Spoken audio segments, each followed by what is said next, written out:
Digital విద్య అవసరమా లేక అనర్థమా? మీరే చెప్పండి. నేను డిజిటల్ ప్రపంచానికి దూరంగా ఉండి పెద్ద తప్పు చేశాను. డిజిటల్ మహిళా కమ్యూనిటీలో ఒక మెంబర్ అయ్యాకనే నన్ను నేను తెలుసుకొని నా దారిని విజయం వైపు మార్చుకున్నాను. ఈ డిజిటల్ కోర్సుల ద్వారానే ఒక international coach doctor Ashlesha madam గారితో కనెక్ట్ అయ్యాను. డిజిటల్ మహిళా కమ్యూనిటీ ద్వారా ఆదర్శ మహిళల మైత్రి కుదిరింది. ఈ డిజిటల్ విప్లవంలో ఆగస్టు 7న జరిగే మైత్రి మహోత్సవంలో డిజిటల్ మహిళ విజయానికి మారుపేరులా ఉంటుంది. అంటే డిజిటల్ మహిళ equal to success, success equal to digital మహిళ.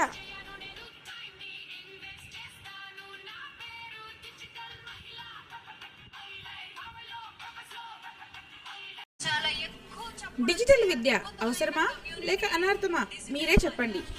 నేను డిజిటల్ ప్రపంచానికి దూరంగా ఉండి పెద్ద తప్పు చేశాను. డిజిటల్ మహిళా కమ్యూనిటీలో ఒక మెంబర్ అయ్యాకనే నన్ను నేను తెలుసుకొని నా దారిని విజయం వైపు మార్చుకున్నాను. ఈ డిజిటల్ కోర్సుల ద్వారానే ఒక international coach doctor Ashlesha madam గారితో కనెక్ట్ అయ్యాను.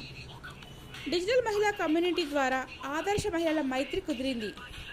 ఈ డిజిటల్ విప్లవంలో ఆగస్టు 7న జరిగే మైత్రి మహోత్సవంలో డిజిటల్ మహిళ విజయానికి మారుపేరులా ఉంటుంది.